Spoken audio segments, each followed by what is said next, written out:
దూరదర్శన్ సప్తగిరి ప్రేక్షకులకు నమస్కారం. అందరికీ అంతర్జాతీయ మాతృ దినోత్సవ శుభాకాంక్షలు.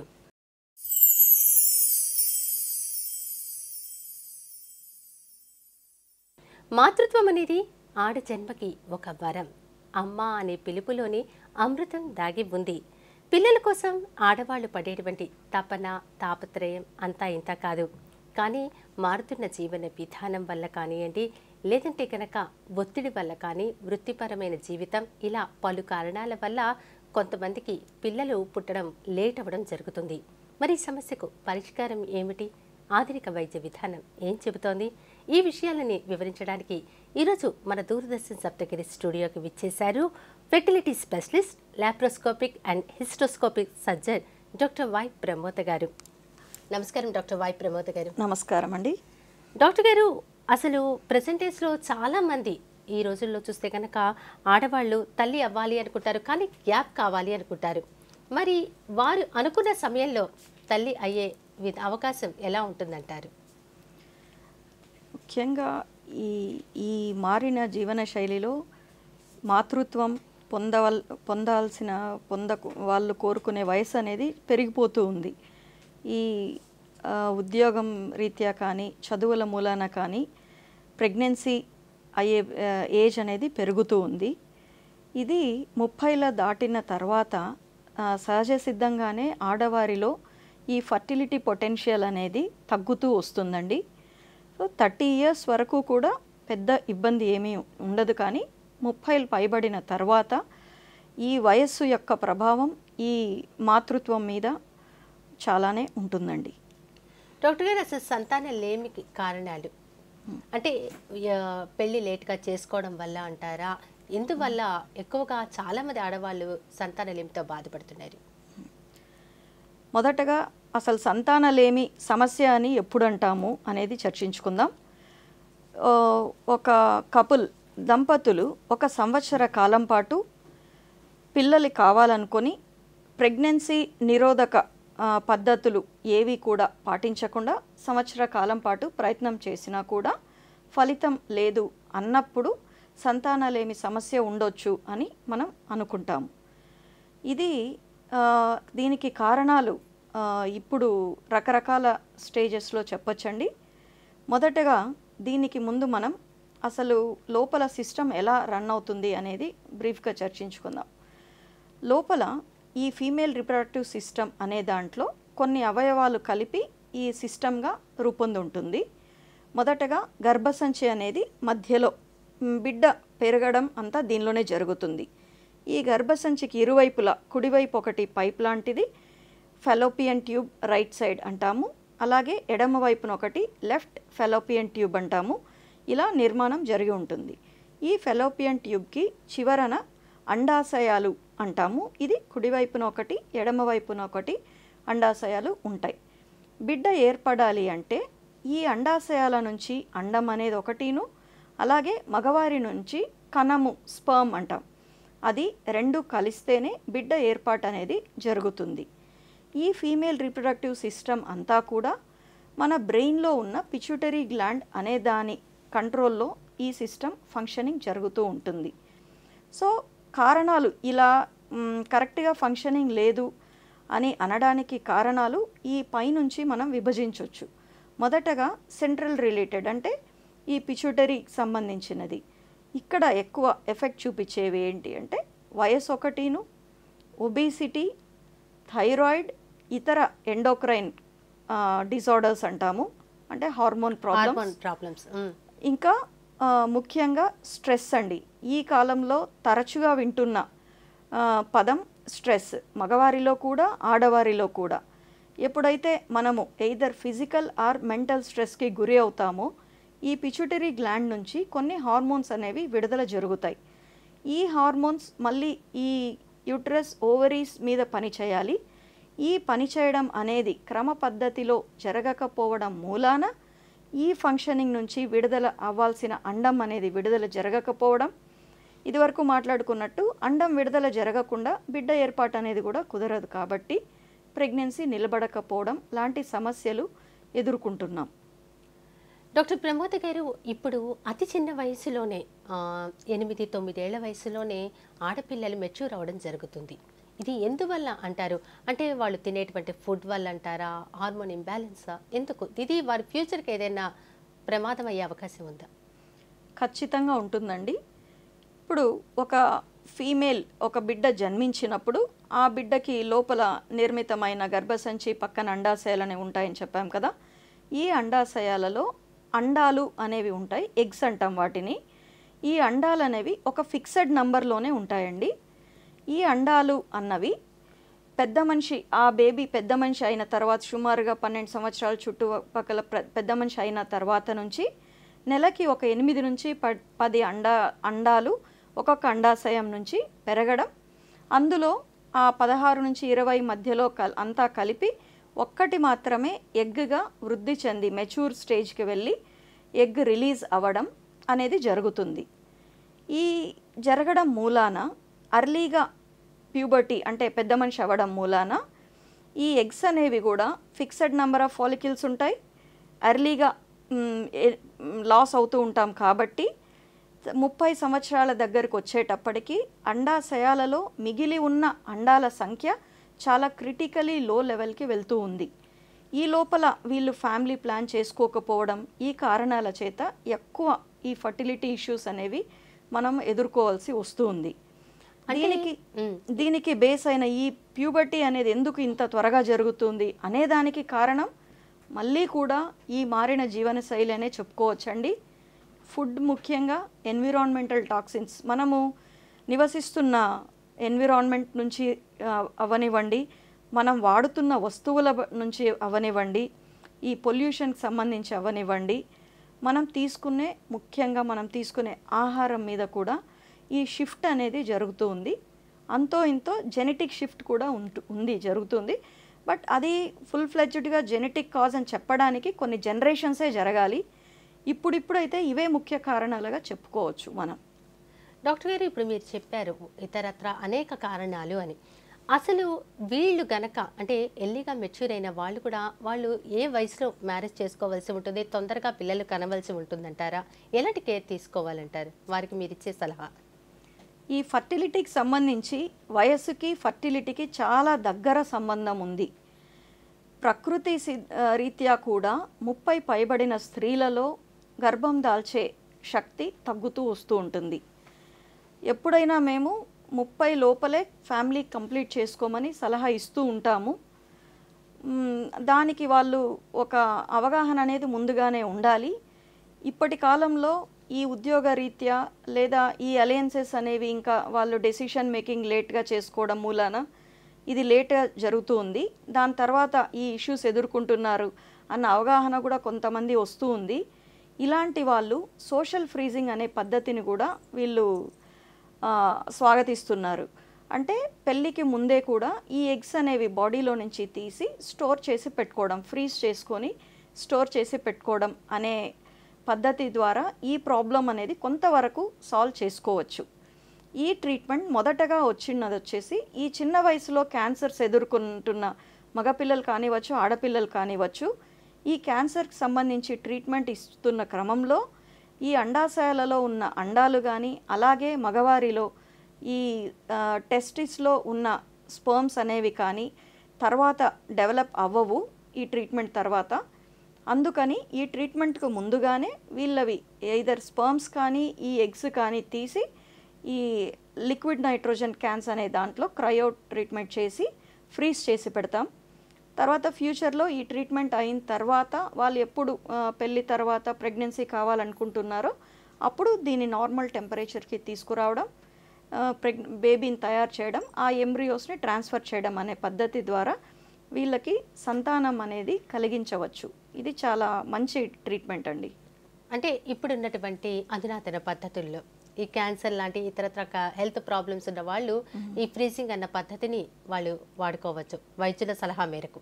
మొదట ఇది ఎంటర్ అయింది, ఈ సినారియోలో ఎంటర్ అయినా కూడా ఇప్పుడు కాలంలో ఈ లేట్గా ఫ్యామిలీ ఎస్టాబ్లిష్ చేసుకుంటున్న వాళ్ళకి కూడా ఇది వరంలా మారింది. వన్స్ వాళ్ళు 30 పైబడిన తర్వాత ఫ్యామిలీ ఎస్టాబ్లిష్ చేసుకొని పిల్లలు కనాలి అనుకున్నప్పటికీ ఎగ్ సంఖ్య చాలా తక్కువ అవ్వడం మూలాన ఆప్షన్స్ కూడా చాలా తక్కువ ఉంటున్నాయి వాళ్ళ పిల్లలు కనడానికి. ఇలాంటి వారికి కూడా ఈ మధ్య కాలంలో ఈ సోషల్ ఫ్రీజింగ్, ఈ ఎగ్ బ్యాంక్స్, ఊసైడ్ బ్యాంకింగ్ అనేది లీగల్గా మనకు అందుబాటులోకి వచ్చింది. ఇలాంటి పరిస్థితులలో ఇది ఒక వరంగానే చెప్పుకోవచ్చండి. చాలా మంచి వరం అనే అనాలి. డాక్టర్ గారు, ఇన్ఫెర్టిలిటీ అంటే ఏంటంటారు? దీనికి కారణాలు ఏంటి? ఇన్ఫర్టిలిటీ అంటే ఇదివరకు చెప్పాము, సంవత్సర కాలం పాటు దంపతులు ప్రెగ్నెన్సీ కోసం ప్రయత్నం చేసినా కూడా గర్భం దాల్చకపోవడం అనేదాన్ని ఇన్ఫర్టిలిటీ సమస్యగా గుర్తిస్తాం. దీనికి కారణాలు సెంట్రల్లీ రిలేటెడ్, ఈ బ్రెయిన్ నుంచి వచ్చే హార్మోనల్ ఇంబ్యాలెన్సెస్, ఈ ఏజ్ అని, ఒబిసిటీ అని, థైరాయిడ్ ప్రాబ్లమ్స్ అని, ఎనీ క్రానిక్ డిసీజ్ అంటే షుగర్స్ అని కానీ, కిడ్నీ ప్రాబ్లమ్స్ కానీ, ఏది కూడా ఈ ఇన్ఫర్టిలిటీ మీద ప్రభావం చూపిస్తున్నాయి. సో ఇలాంటి కండిషన్స్ ఏమన్నా ఉన్నా కూడా, ఇప్పుడు షుగర్ ఉంటుంది, దాన్ని పూర్తిగా తీసేయలేం కాబట్టి అలాంటి కండిషన్స్ ఉన్నా కూడా పూర్తి కంట్రోల్లో పెట్టుకొని తర్వాత ఈ ప్రెగ్నెన్సీ అనేది ప్లాన్ చేయడం మూలాన దాని ప్రభావం చాలా మేరకు మినిమైజ్ చేసుకోవచ్చు మనం. ఇదే కాకుండా ఈ గర్భసంచికి సంబంధించి, ఈ ట్యూబ్స్కి సంబంధించి, అండాశయాలకు సంబంధించి, సర్విక్స్కి సంబంధించి ఈ ఫీమేల్ కాజెస్ ఫర్ ఇన్ఫర్టిలిటీ అని చెప్పచ్చు. అదేవిధంగా పురుషులలో కూడా కొన్ని కారణాల వల్ల ఈ ఇన్ఫర్టిలిటీ అనే సమస్య అధికంగా ఎదుర్కొంటూ ఉన్నాం. డాక్టర్ గారు, ఇప్పుడు పీరియడ్స్ ఇరెగ్యులర్గా రావడం కూడా వల్ల కూడా ఇన్ఫెర్టిలిటీ సమస్య పెరిగే అవకాశం ఉందంటారా? అవునండి, ఖచ్చితంగా. ఎందుకంటే నార్మల్ మెన్స్ట్రువల్ సైకిల్ అని ఎప్పుడు చెప్తాము అంటే ప్రతి 21 రోజుల నుంచి ప్రతి 35 రోజుల లోపల పీరియడ్స్ వచ్చే సైకిల్స్ని నార్మల్ మెన్స్ట్రువల్ సైకిల్ అంటాము. అలా కాకుండా 21 రోజు కంటే ముందుగానే పీరియడ్ వస్తున్న సైకిల్స్ని లేదా 35 రోజులు దాటి పీరియడ్స్ వస్తున్నాయి అన్న సైకిల్స్ని కూడా నార్మల్ సైకిల్ కింద చెప్పము. ఈ నార్మల్ మెన్స్ట్రువల్ సైకిల్స్లో 90% ఆఫ్ ద టైమ్స్ ఈ అండం అనేది విడుదల జరగడం జరుగుతుంది. అండం ఇందాక చెప్పినట్టు అండం విడుదల జరిగితేనే కదండి బిడ్డ ఏర్పాటు జరుగుతుంది. సో అండం విడుదల జరగనప్పుడు బిడ్డ ఏర్పాటు కూడా జరగదు, ప్రెగ్నెన్సీ అనేది ఏర్పడే అవకాశం ఉండదు. అదేవిధంగా ఈ 35 రోజులు దాటిన తర్వాత వచ్చే వాళ్ళని లేదా 21 రోజుల ముందుగా వచ్చే వాళ్ళకి ఇర్రెగ్యులర్ సైకిల్స్లో 90% ఆఫ్ ద టైమ్స్ అండం విడుదల జరగదు. సో వాళ్ళల్లో ఈ ప్రెగ్నెన్సీ నిలబడే అవకాశాలు కూడా చాలా తక్కువగా ఉంటాయి. ఇలా ఎందుకు జరుగుతుంది అనే దానికి కారణం ముందు కనుక్కోవడం, కారణాన్ని బట్టి దాని ట్రీట్మెంట్ ఇవ్వడం ద్వారా ఈ రెగ్యులరైజ్ చేసుకోవడం, దాని తర్వాత ఎగ్ రిలీజ్ చేసుకోవడం, తర్వాత ప్రెగ్నెన్సీకి ట్రీట్మెంట్ చేసుకోవడం అనే స్టెప్స్ ద్వారా వీళ్ళకి ట్రీట్మెంట్ అనేది చేయవచ్చు. డాక్టర్ గారు, ఇందాక మీరు చెప్పారు హార్మోన్స్ గురించి, థైరాయిడ్ వీటి గురించి. అసలు థైరాయిడ్ దేని వల్ల 3 రకాలు ఉంటాయి అందులో, మనకందరికీ తెలిసిన విధం T3, T4, TSH ఈ టెస్ట్ చేయించుకోవాలి అని. దీనిలో ఏది ఎక్కువ ఉంటే మనకి పిల్లలు పుట్టడం అనేది లేట్ అవ్వడం జరుగుతుంది? వాళ్ళు దీనిని సరి చేసుకోవాలి అంటే కనుక ఏం చేయాలి? థైరాయిడ్ అనేది ముఖ్యంగా అది ఒక గ్రంథి అండి, థైరాయిడ్ గ్లాండ్ అంటాము. ఇది 2 రకాల డిజార్డర్స్ ఉంటాయి ఇందులో. ఒకటి ఆ గ్రంథి సరిగా పనిచేయకపోవడం, హైపోథైరాయిడిజం అంటాం, కామన్గా ఈ సిచ్యుయేషనే చూస్తూ ఉంటాం. ఇంకొకటి హైపర్ థైరాయిడిజం, ఎక్కువ హార్మోన్స్ సెక్రేట్ అవుతూ ఉంటాయి. ఇలాంటి కండిషన్ కూడా ఎదుర్కొంటూ ఉంటాం. 2 కూడా ప్రెగ్నెన్సీకి సంబంధించి సమస్యలు ఎదుర్కొంటాం. ఈ థైరాయిడ్ యొక్క మెజర్, ఈ ఫంక్షనింగ్ అనేది T3, T4, TSH అనే హార్మోన్ల లెవెల్స్ బట్టి మనం డివిజన్ చేస్తాం. ఇందులో TSH అనేది ఇంపార్టెంట్, ఎందుకంటే మొదటగా మార్పు వచ్చేది ఈ హార్మోన్లోనే, తర్వాత T3, T4లో కూడా క్రమంగా మార్పులు చూస్తుంటాం. ఈ TSHలో గనక 3.5 కంటే తక్కువ ఉంది అంటే యూజువల్గా నార్మల్ లెవెల్సే అంటాము. అలా కాకుండా 3.5 కంటే ఎక్కువ ఉంది TSH హార్మోన్ లెవెల్ అంటే సబ్ క్లినికల్ హైపోథైరాయిడిజం అంటాం. తర్వాత క్రమంగా ఇది దీనికి తగిన చికిత్స తీసుకోకపోతే T3, T4 అనే హార్మోన్ లెవెల్స్ కూడా తగ్గడం చూస్తాం మనం. అప్పటికన్నా మనం ట్రీట్మెంట్ తీసుకోవడం అంటే ఒక టాబ్లెట్ అనేది వేసుకోవడం మూలాన దీన్ని కంప్లీట్గా కంట్రోల్లో పెట్టుకోవడం, ఈ గ్రంథి చేయాల్సిన పని ఈ టాబ్లెట్ ద్వారా మనం బాడీలో మెయింటైన్ చేసుకోగలుగుతాం. డాక్టర్ ప్రమోద్ గారు, ఇప్పుడు మనం ఆడవాళ్ళలోనే కాదు మగవాళ్ళలో కూడా థైరాయిడ్ సమస్య మనం వింటున్నాం, ఎక్కువ మంది ఫేస్ చేస్తున్నారు. మరి వాళ్ళ వల్ల కూడా పిల్లలు పుట్టకపోవడానికి కారణం అవుతుందంటారా ఈ థైరాయిడ్ సమస్య వల్ల? అవునండి. ఇప్పుడు ఆడవారిలో ఈ పిచ్యుటరీ హెచ్పిఓ యాక్సిస్ అంటాం, హైపోథలామస్ పిచ్యుటరీ ఓవేరియన్ యాక్సిస్ అంటాం. అదేవిధంగా వాళ్ళకు కూడా హైపోథలాము పిచ్యుటరీ టెస్టిస్ అంటాం. ఈ ఓవరీ బదులు ఒక కౌంటర్ పార్ట్ మేల్లో టెస్టిస్ అంటాం. ఈ విధంగానే పనిచేస్తుంది అక్కడ కూడా సిస్టమ్ అంతా. ఇదే విధంగా ఆ స్పర్మ్స్ మీద ఈ థైరాయిడ్ అనేది కూడా ఎఫెక్ట్ ఉంటుందండి. ఖచ్చితంగా ఫర్టిలిటీ ఇష్యూస్ మగవారిలో కూడా ఈ థైరాయిడ్ గ్లాండ్ అబ్నార్మాలిటీస్ వల్ల ఎదుర్కొంటుంటాం. వాళ్ళు కూడా సరైన టాబ్లెట్ అది వేసుకుంటే కనుక దాన్ని అధిగమించవచ్చు, సమస్య నుంచి బయటపడే అవకాశం ఉంది. అవునండి. అట్లాగే ఫెర్టిలిటీ ఇన్ఫెర్టిలిటీ అని అన్నారు కదా, దీని ఎన్ని రకాలు, ఎలా విభజించవచ్చు అంటారు? దీన్ని 2 రకాలుగా విభజించవచ్చు. మొదటిది ప్రైమరీ ఇన్ఫర్టిలిటీ అంటాం. అంటే ఒక్కసారి కూడా గర్భం దాల్చని వాళ్ళకి ప్రైమరీ ఇన్ఫర్టిలిటీ అని అంటాము. గతంలో పిల్లలు ఉన్నా లేదా ప్రెగ్నెన్సీ నిలబడింది లేదా ఏదన్నా మిస్క్యారేజెస్ అలా జరగడం ఇలా జరిగిన తర్వాత పుట్టడానికి కష్టం జరుగుతున్న వాళ్ళల్లో సెకండరీ ఇన్ఫర్టిలిటీ అని విభజిస్తాం. దాదాపుగా రెంటికి కారణాలు ఒకటే ఉంటాయి. సెకండరీ ఇన్ఫర్టిలిటీకి ముఖ్యంగా ఈ ఏజ్ అనేది ఒకటి, ఇన్ఫెక్షన్స్ అనేవి ఒకటి ఎక్కువగా చూస్తుంటాం మొదట కంటే కూడా. మరి వీటికి ఏమేమి ట్రీట్మెంట్, ఎలాంటి ట్రీట్మెంట్ తీసుకోవాలంటారు? ఓకే, మొదట ఇన్ఫర్టిలిటీ అనేది వాళ్ళకి ఫస్ట్ ఇది పైకి కనిపించే సమస్య కాదండి. ఫస్ట్ అసలు డాక్టర్ దగ్గరికి ఎప్పుడు వెళ్ళాలి అనే అవగాహన మొదట కల్పించాలి. చాలామందికి ఇది ఇంకా రీచ్ అవ్వలేదు. యూజువల్గా మెడికల్ టర్మినాలజీలో 1 సంవత్సరం పాటు వాళ్ళు ప్రయత్నం చేశారు, అయినా పుట్టలేదంటే డాక్టర్ని, ఆ ఫర్టిలిటీ స్పెషలిస్ట్ని కన్సల్ట్ అవ్వడమే మంచిదండి. అలాగే పుడతారులే 3వ ఏడు 5వ ఏడులో పుడతారు ఇలా కొన్ని అనుకుంటుంటారు. కానీ ఇలా డిలే చేయడం మూలాన కొన్ని కారణాలు ఇంకా తీవ్రతరం చెందుతాయి. సో మొదట కనుక్కోవడం మూలాన ట్రీట్మెంట్ అనేది కొంచెం ఈజీగా ఉంటుంది, అవకాశాలు కొంచెం ఎక్కువగా ఉంటాయి. డాక్టర్ ప్రమోద్ గారు, పీసీఓడి అనే మాట కూడా మనం వింటూ ఉంటాం. ఒక్కొక్కసారి చాలామంది అంటారు ఇది వరకటి కంటే ఇప్పుడు తగ్గింది అంటారు, కానీ కొంతమంది బాధపడుతూనే ఉన్నారు. దీనికి స్ట్రెస్సే ప్రధాన కారణమా, ఏ ఇతర కారణాలు? పీసీఓడి అనేది ముఖ్యంగా 3 కండిషన్స్ కలిపి పీసీఓడి అంటాము. రక్తంలో తేడాలు ఉండడం, కొన్ని హార్మోన్లు తేడాలు ఉండడం, స్కానింగ్లో ఈ అండాశయాలలో ఫాలికిల్స్ ఎక్కువ, మామూలుగా 8 to 10 ఉండాలి రిక్రూట్ అవ్వాలి అని చెప్పాం కదా, మోర్ దాన్ 10 రిక్రూట్ అవ్వడం, తర్వాత పీరియడ్స్ అనేది ఇర్రెగ్యులర్గా రావడం, ఎగ్ రిలీజ్ కాకపోవడం. ఈ 3 కండిషన్స్ కలిపితేనే పీసీఓడి అంటామండి. ఇప్పుడు పీసీఓడికి చాలానే అవేర్నెస్ ఉంది. ఎందుకంటే ఇదివరకు ఒక 10 years బ్యాక్ అట్లా చాలామంది టీనేజర్స్లో ఈ కండిషన్ చూస్తున్నాం. ఇప్పుడు అవగాహన పెరగడం మూలాన డైట్ అనేది కొద్దిగా కరెక్ట్గా తీసుకుంటున్నారు. ఆ బ్యాలెన్స్డ్ డైట్, ఈ ప్రోటీన్స్, కార్బోహైడ్రేట్స్, ఫ్యాట్స్ అనే శాతం చాలామందికి అవగాహన ఉంది, చాలామంది పాటిస్తున్నారు కూడా. అండ్ ఈ ఎక్సర్సైజ్ యాక్టివిటీ, ఫిజికల్ యాక్టివిటీ అనే దాని మీద కూడా దృష్టి పెట్టారు. రెగ్యులర్గా ఏదో ఒక యాక్టివిటీ, ఈ జిమ్స్ అనేవి కూడా ఎక్కువయ్యాయి, యోగాస్ ఇవన్నీ కూడా అవేర్నెస్ పెరిగింది. ఏదో ఒక విధంగా ప్రతి ఒక్కరు ఏదో ఒక యాక్టివిటీలో పాల్గొనడం మూలాన దీన్ని కంట్రోల్లో పెట్టుకోవచ్చు.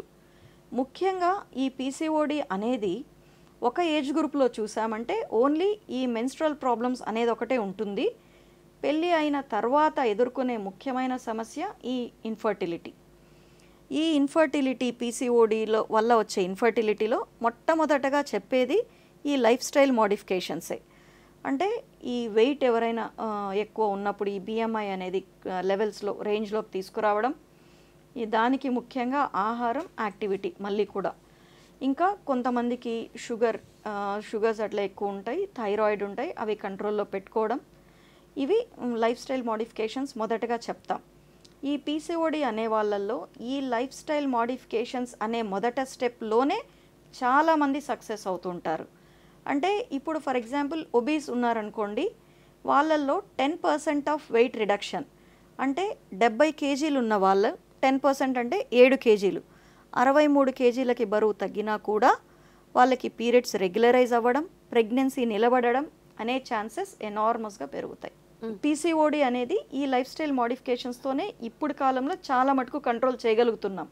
ఈ న్యూట్రిషనిస్ట్ అనే వాళ్ళ అవైలబిలిటీ, కరెక్ట్ అడ్వైజ్ ఇవ్వడం, వాళ్ళ శరీర తత్వం బట్టి, అందరికీ ఒకటే డైట్ సూట్ కాదు కదండి, వాళ్ళ శరీర తత్వం బట్టి న్యూట్రిషనిస్ట్ అనే వాళ్ళ సహాయంతో చాలా మటుకు ఈ ఫస్ట్ స్టెప్లోనే కంట్రోల్లోకి తీసుకురాగలుగుతున్నాం.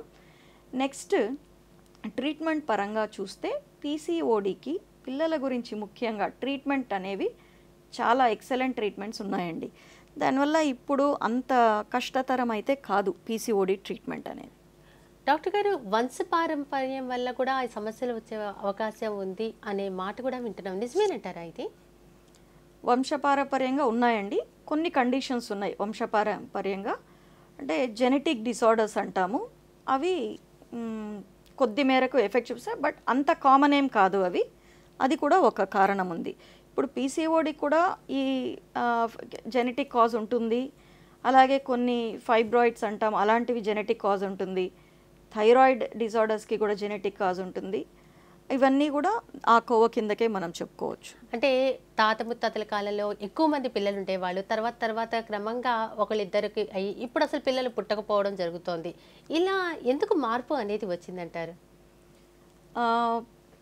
ఫస్ట్ ఇప్పుడు ఈ కారణాలు మనం ఇందాక చెప్పుకున్నట్టు గర్భసంచికి సంబంధించి, ఈ ట్యూబ్స్కి సంబంధించి, ఓవరీస్కి సంబంధించి ఈ ప్రక్రియ అంతా, పిల్లలు పుట్టడం అనే ప్రక్రియ అంతా ఒక మ్యూజికల్ ఆర్కెస్ట్రా లాగా జరిగితేనే మనకి ఫలితం అనేది ఉంటుంది.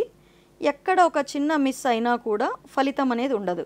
ఫర్ ఎగ్జాంపుల్, గర్భసంచిలో తేడా ఉందనుకోండి, మిగతావన్నీ పని చేస్తున్నా కూడా ఏమీ మనకి రిజల్ట్ అనేది ఉండదు. అలా కాకుండా మిగతాది ఎగ్ బాగా రిలీజ్ అవుతుంది, గర్భసంచి పర్ఫెక్ట్గా ఉంది అన్న ట్యూబ్స్ బ్లాక్ ఉన్నాయనుకోండి, ఫలితం ఉండదు. సో ఒక్క కారణం ఉన్న రిజల్ట్ నెగిటివే ఉంటుంది, అన్ని కారణాలున్న రిజల్ట్ నెగిటివే ఉంటుంది. సో ఈ కారణాలు అనేవి ఏది అనే దాన్ని బట్టి ఉంటుంది. మొదట ఇందాక చెప్పినట్టు హైపోథెలామిక్ లెవెల్లోనే ఈ స్ట్రెస్ అనేది ఎక్కువ ఉండడం మూలాన ఈ ఫర్టిలిటీ ఇష్యూస్ ఎక్కువ ఉన్నాయి. ఒబేసిటీ అనేది, అడ్వాన్స్డ్ ఏజ్, ఈ అడ్వాన్స్డ్ ఏజ్లో నంబర్ ఆఫ్ ఎగ్స్ తక్కువ ఉండడం మూలాన ఇది ఎదుర్కొంటున్నాం. ఇదే కాకుండా ఇంకొక వచ్చేసి సెక్షువల్లీ ట్రాన్స్మిటెడ్ డిసీజెస్ అంటాం.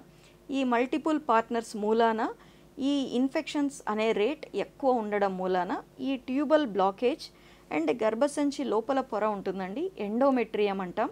ఆ ఎండోమెట్రియం యొక్క ఇన్ఫెక్షన్ ఉండి అది డ్యామేజ్ జరగడం మూలాన ప్రెగ్నెన్సీ నిలబడే అవకాశాలు తగ్గిపోతాయి. దానికి ఎలాంటి ట్రీట్మెంట్ ఇవ్వడం జరుగుతుంది డాక్టర్ గారు? దానికి ట్రీట్మెంట్ అంటే ప్రివెన్షనే అండి. ఆల్రెడీ డ్యామేజ్ అయిన తర్వాత ట్రీట్మెంట్ ఆప్షన్స్ తక్కువనే ఉంటాయి. రీజనరేటివ్ ప్రొసీజర్స్ ఉన్నాయి లేటెస్ట్వి, బట్ దాంతో కంటే నివారణ అనేది చాలా మంచిది. సో ఈ కొన్ని ఇన్ఫెక్షన్స్ ముందుగానే కనుక్కోవడం, ఇమ్మీడియట్గా ట్రీట్మెంట్ తీసుకోవడం, కొన్ని జాగ్రత్తలు ప్రివెంటివ్ ఆస్పెక్ట్స్ అన్ని పాటించడం, వీటి మూలాన ఈ ఇన్ఫెక్షన్స్ అనేవి చాలా మటుకు తగ్గించుకోవచ్చు. అంతకంటే ఇంకొకటి, ఈ ట్రాపికల్ కంట్రీస్లో ఈ ఫర్టిలిటీలో టీబీ, ఈ రీప్రొడక్టివ్ ఆర్గాన్ టీబీ అనేది చాలా ఒక సైలెంట్ కిల్లర్ లాగా, ఎప్పుడో వాళ్ళకి 8 years 10 years అడాలసెంట్ ఏజ్ గ్రూప్లో టీబీ వచ్చి ఉంటుంది, కనీసం వాళ్ళకి గుర్తు కూడా ఉండదు. వాళ్ళ పేరెంట్స్ని అడిగితే కానీ అవును అప్పుడు 6 నెలల పాటు మందులు వాడారు, లేదా వాడమని చెప్పారు కానీ మేము వాడలేదు, ఇలాంటివి వింటూ ఉంటాం. వాళ్ళకి ఏమీ సిమ్టమ్స్ ఉండవు, పిల్లలు ఉండరు అంతే. డీప్ ఎవాల్యుయేషన్ చేసిన తర్వాతనే బయటపడుతుంది వాళ్ళకి టీబీ మూలాన ఈ ట్యూబ్స్ అనేది బ్లాక్ అవ్వడం, ఈ ఎండోమెట్రైటిస్ అనేది క్రానిక్ ఎండోమెట్రైటిస్ మూలాన లోపల ప్రెగ్నెన్సీ నిలబడే చోటు అంతా అతుకుల్లాగా ఏర్పడడం, ప్రెగ్నెన్సీ ఆ ఎంబ్రియోని రిసీవ్ చేసుకునే పరిస్థితి లేకపోవడం, ఇలాంటివి చూస్తూ ఉంటాం.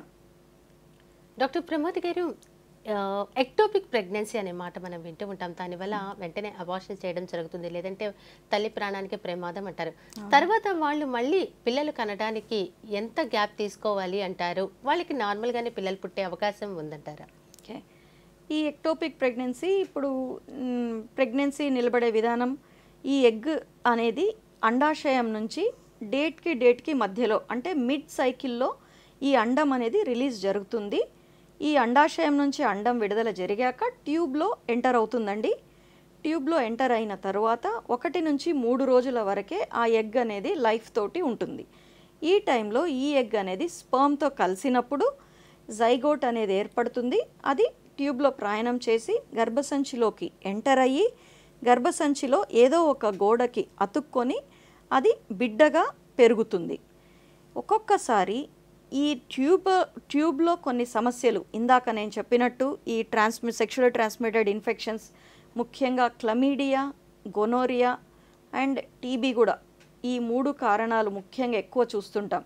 ఈ కారణాల చేత ఈ ట్యూబ్లో ఉన్న చిన్న చిన్న హెయిర్ లైక్ ప్రాసెసెస్ ఉంటాయి, అవి డ్యామేజ్ అయిపోవడం మూలాన ఇక్కడ నుంచి ట్రాన్స్ఫర్ అయ్యి ట్రావెల్ చేసి వెళ్ళాల్సిన ఎగ్ ఆర్ జైగోట్ వెళ్ళలేకపోవడం, ఆ ట్యూబ్లోనే నిలబడిపోవడం వల్ల ట్యూబల్ ఎక్టోపిక్ ప్రెగ్నెన్సీ అనేది ఏర్పడుతుంది. గర్భసంచిలోనే ప్రెగ్నెన్సీ నిలబడడం పెరగడం జరుగుతుందండి. గర్భసంచిలో ఉన్న వాతావరణం ట్యూబ్లో ఉండదు. సో అలాంటప్పుడు అది కొద్ది మేరకే ట్యూబ్లో పెరిగి తర్వాత ఆ పెరగడానికి ఆస్కారం లేక ఏదో ఒక స్టేజ్లో 4 వారాలకో 5 వారాలకో ఆ ట్యూబ్ అనేది పగులుతుంది. పగిలి పొట్ట లోపలే ఆ వ్యక్తికి బ్లీడింగ్ అవుతూ ఉంటుంది. వాళ్ళు చాలా కడుపులో నొప్పితో బాధపడుతూ ఉంటారు. ఫస్ట్ కొన్ని గంటల్లో మామూలు కడుపులో నొప్పి అనుకుంటారు, తర్వాత తీవ్రతరం అవుతుంది. అలాంటప్పుడు హాస్పిటల్కి వెళ్ళినప్పుడు హాస్పిటల్కి వచ్చేటప్పటికే చాలా మటుకు కొన్ని 1/2 litre 1 litre of blood collection కూడా లోపల చూస్తూ ఉంటాం. అలాంటప్పుడు ఇమీడియట్గా మనము సర్జరీ చేసి లాప్రోస్కోపీ ద్వారా సర్జరీ చేసి ఆ పగిలిపోయిన ట్యూబ్ని, ఆ బ్లీడింగ్ని ఆపడం. ఆ పగిలిపోయిన ట్యూబ్ని అయితే మళ్ళీ సృష్టించడానికి అవ్వదండి, ఆల్రెడీ డ్యామేజ్ అయిపోయి ఉంటుంది కాబట్టి. సో నెక్స్ట్ ఫర్దర్గా ప్రెగ్నెన్సీ ఛాన్సెస్ అనేది ఇటువైపు లెఫ్ట్ సైడ్ ఉన్న ట్యూబ్ లెఫ్ట్ ఓవరీ నుంచి విడుదలైన అండంతో ఏర్పడే అవకాశాలు బాగానే ఉంటుంది. అన్లెస్ అటువైపు ఓవరీ నుంచి ఎగ్ విడుదల కాకపోయినా లేదా ఆ ట్యూబ్ ఏదైనా ఆల్రెడీ డ్యామేజ్ అయ్యున్నా వీళ్ళకి న్యాచురల్గా ప్రెగ్నెన్సీ వచ్చే అవకాశాలు ఉండదు. కానీ వేరే ఐవీఎఫ్ పద్ధతి ద్వారా ట్రీట్మెంట్ అనేది వీళ్ళకి జరుగుతుంది. డాక్టర్ ప్రమోద్ గారు, మీరు ఇప్పుడు ఐవీఎఫ్ అన్న మాట వాడారు కదా, అసలు ఐవీఎఫ్ ట్రీట్మెంట్ ఏ సమయంలో అవసరమో, ఎలాంటి పరీక్షలు చేయించుకోవాలి, వాటి గురించి చెప్తారా? ఓకే, మొదటగా ఫస్ట్ వీళ్ళకి ఫర్టిలిటీ ఇష్యూ ఉంది అని చెప్పడానికే సంవత్సర కాలం, ఇందాక చెప్పాము, సంవత్సరం పాటు వాళ్ళు ప్రయత్నం చేశారు, పిల్లలు కలగలేదు అంటేనే వాళ్ళు డాక్టర్ దగ్గరికి కన్సల్ట్ అవ్వాలి. ఫస్ట్ ఇది ఒక అందరికీ ఒకటేలాగా ఒక క్రమ పద్ధతిలో ఎవాల్యుయేషన్ అనేది ఉంటుందండి. మొదట పీరియడ్ మొదలైన డే 2 ఆర్ డే 3 రమ్మని చెప్తాం కపుల్ని. వాళ్ళ నుంచి కొన్ని హిస్టరీ అంటాం, అన్ని విషయాలు తీసుకొని దాంట్లో కొద్ది మేర కొన్ని కారణాలు అవగాహనకు వస్తాయి. తర్వాత ఆ రోజున ఫీమేల్కి బేస్ లైన్ స్కాన్ అనే ఒక స్కానింగ్ చేస్తాం. కొన్ని హార్మోన్ టెస్ట్, రక్త పరీక్ష ద్వారా కొన్ని హార్మోన్ టెస్ట్ ఆ రోజునే వాళ్ళకి జరుగుతుంది. తర్వాత ఆ సిచ్యుయేషన్ బట్టి నెక్స్ట్ ట్యూబ్ టెస్ట్ అవసరమైన వాళ్ళకి పీరియడ్ మొదలైన రోజు నుంచి 7వ రోజు, 8వ రోజు, 9వ రోజు, 10వ రోజు, ఈ 4 రోజుల్లో ట్యూబ్స్ ఓపెన్ ఉన్నాయా లేదా అని చేయాల్సిన టెస్ట్ హెచ్ఎస్జి అంటాం, హిస్ట్రోసాల్పింగోగ్రామ్ అంటాం. ఆ టెస్ట్ నిర్వహించబడుతుంది. 10వ రోజు నుంచి ఈ అన్నం పెరుగుతూ ఉందా లేదా అనే స్కానింగ్ ఇంకొకటి, దానిని ఫాలిక్యులర్ స్టడీ అంటాం. ముఖ్యంగా బేసిక్గా ఈ ఇన్వెస్టిగేషన్స్ ఈ ఫీమేల్ పార్ట్నర్లో చేస్తాం. Base line scan, blood investigations, tube test, follicular study. ఈ టెస్ట్ల ద్వారా మనకి దాదాపుగా ఒక అవగాహన, లోపల ఏం జరుగుతుంది, ఒక సైకిల్ మొత్తం ఫాలో చేస్తే లోపల ఏం జరుగుతుంది అనేది చాలా మటుకు కనుక్కోగలుగుతాం. ఇదే విధంగా మగవారిలో ముఖ్యంగా బేసిక్గా ఒక్క టెస్ట్ చేస్తాం, సెమెన్ అనాలిసిస్ అంటాం. వాళ్ళ హిస్టరీలో ఏమన్నా పాజిటివ్ ఫ్యాక్టర్స్ ఉంటే దానికి సంబంధించి పరీక్షలు కూడా నిర్వహించబడతాయి. అంటే ఏదైనా షుగర్ ఉంది అన్నా లేదా ఇంకొకటి థైరాయిడ్ ఉందన్నా దానికి సంబంధించిన టెస్టులు చేస్తాం. చాలామంది మగవాళ్ళకి పిల్లలు లేరని వచ్చే దంపతులలో చాలామంది మగవారికి ఫర్టిలిటీ క్లినిక్ వచ్చిన తర్వాత షుగర్ బయటపడుతుంది. వాళ్ళు చెప్పడం మాకు షుగర్ లేదు అని అంటారు. మేం చేసిన పరీక్షల్లో మొదటగా ఈ నిర్వహించబడే సెమెన్ అనాలిసిస్లో ఈ కణాల పనితీరు, కణాల మార్ఫాలజీ అంటాం, ఇవి చాలా పూర్ క్వాలిటీ ఉండడంతో అప్పుడు వాళ్ళకి ఈ షుగర్ టెస్ట్ అనేవి చేస్తాం. అందులో చాలామందికి షుగర్ అనేది బయటపడుతూ ఉంటుంది. ఇదివరకే కొంతమందికి షుగర్ ఉంటుంది, కానీ షుగర్ ఉన్నా కూడా ఇబ్బంది లేదు. కానీ ఆ లెవెల్స్ అనేవి ఈ HbA1c 3 months average sugar test అంటాం కదండి, అది 6.5 కంటే తక్కువ పెట్టుకోవడం, ఈ ఫాస్టింగ్ షుగర్స్ అనేది 100 అరౌండ్ పెట్టుకోవడం మూలాన మనకి ఈ స్పర్మ్స్ మీద ఎఫెక్ట్ చాలా తక్కువ ఉంటుంది. షుగర్ కంట్రోల్ అనేది వెరీ ఇంపార్టెంట్. అది ఇప్పుడు ఇంకేమన్నా సిచ్యుయేషన్స్ వాళ్ళకి వేరే డిసీజెస్ ఉంటే కూడా అవి నిర్వహిస్తాం. సో దాదాపుగా ఈ పరీక్షలు అయిపోగానే వాళ్ళకి ఏం ప్రాబ్లం ఉంది తెలుస్తుంది. ఈ ప్రాబ్లం మొదట కనుక్కోవడం, ప్రాబ్లం పట్టి ట్రీట్మెంట్ ఉంటుంది. మొదటగా ఎక్కువ మందిలో చూసే కామన్ కాజ్ వచ్చేసి ఈ ఎగ్ ప్రాబ్లం. కాబట్టి ఈ ఎగ్ డెవలప్మెంట్కి పీరియడ్ స్టార్ట్ అయిన డే 2, డే 3 నుంచి స్టార్ట్ చేస్తాం. ఎగ్ డెవలప్మెంట్ అయిన తర్వాత ఎయిదర్ న్యాచురల్ సైకిల్ అంటాం లేదా IUI అంటాం. IUI అంటే ఈ హస్బెండ్ కణాలు గర్భసంచిలోకి డైరెక్ట్గా ప్రవేశపెట్టడం అనే ప్రక్రియ. దీని ద్వారా కొన్ని కారణాలని అధిగమించవచ్చు. కొన్ని సిచ్యుయేషన్స్లో ఇది చాలా మంచి ఫలితాలు ఇస్తుంది. కొన్ని కండిషన్స్ అంటే ఎగ్ సంఖ్య తక్కువ ఉంది అన్న వాళ్ళకి, లేదా ఈ టాబ్లెట్స్ ఇంజెక్షన్స్ తోటి ఎగ్ డెవలప్ కావడం లేదంటే ఇందాక PCOD అన్నారు కదండి, అలాంటి సిచ్యుయేషన్స్లో ఎనోవిలేషన్ అనే కండిషన్ ఉంటుంది, అంటే ఎగ్ రిలీజ్ జరుగుతూ ఉండదు. అలాంటి వాళ్ళకి ఈ ఇంజెక్షన్స్ అనేవి ఇచ్చి ఎగ్ని బయటకి తీసి మనమే ఆ ట్యూబ్లో జరిగే ప్రాసెస్ని ల్యాబ్లో చేస్తాం. ఈ ఎగ్ని స్పర్మ్ తోటి మనమే కలిపించి దాన్ని 5 days దాకా మదర్స్ వూమ్ లాంటి వాతావరణం కలిగి ఉన్న ఇన్క్యుబేటర్ అంటాం, అందులో కల్చర్ చేసి దాన్ని ఎంబ్రియో అంటాం. ఆ ఎంబ్రియోని తిరిగి మదర్ గర్భసంచిలో ప్రవేశపెట్టడం అనే stepney IVF embryo transfer are ICSI embryo transfer అంటాం. ఈ ప్రక్రియ ద్వారా ఈ ట్యూబల్ ఫ్యాక్టర్స్ అని కానీ, ఎనోవిలేషన్ ప్రాబ్లమ్స్ అని కానీ, మేల్ ఫర్టిలిటీ ప్రాబ్లమ్స్ కానీ దీంతో చాలా మటుకు సాల్వ్ అవుతాయి. ఎన్నిసార్లు వరకు చేయించుకోవచ్చు అంటారు ఇది? దానికి అట్లా ఎన్నిసార్లైనా చేయొచ్చండి. బట్ అన్నిసార్లు ఎందుకు చేయించుకోవాల్సి వస్తుంది అనే కారణం పట్టి ఉంటుంది. ఇప్పుడు ఫెయిల్ అయింది అన్న వెంటనే మేము రివ్యూ చేసుకుంటాం. ఏ కారణం చేత ఫెయిల్ అయింది, ఎగ్ క్వాలిటీ బాగలేదా, లేదా గర్భసంచికి సంబంధించి పొర ఏమన్నా థిన్గా వస్తూ ఉందా, లేదా స్పర్మ్స్ క్వాలిటీ డౌట్ఫుల్ ఉందా, లేదా ఎంబ్రియోస్ అరెస్ట్ అయ్యాయా, లేదా ఏదైనా ఆ టైంలో ఇన్ఫెక్షన్స్ వచ్చాయా, ఇలా రకరకాల కారణాలు అసెస్ చేసుకొని దాని తర్వాత ఇప్పుడు ఫర్ ఎగ్జాంపుల్ అండాల క్వాలిటీ చాలా క్రిటికల్గా ఉంది అన్నప్పుడు మరీ అదే ప్రయత్నం చేయడంలో ఏం మనకు ఫలితం ఉండదు.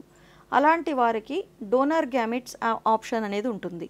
అంటే ఎగ్ అనేది వాళ్ళకి మ్యాచ్ అయ్యే ఒక డోనర్ని సెలెక్ట్ చేసుకోవడం, వాళ్ళ ఎగ్ తీసుకొని ఈ హస్బెండ్ స్పర్మ్ తోటి ఎంబ్రియో తయారు చేయడం, డోనార్ ఊసైట్ హస్బెండ్ స్పర్మ్ అంటాం ఆ ప్రక్రియని, ఆ ఎంబ్రియోస్ని ట్రాన్స్ఫర్ చేయడం అనే పద్ధతి ద్వారా వాళ్ళకి ఫలితం అనేది ఉంటుంది.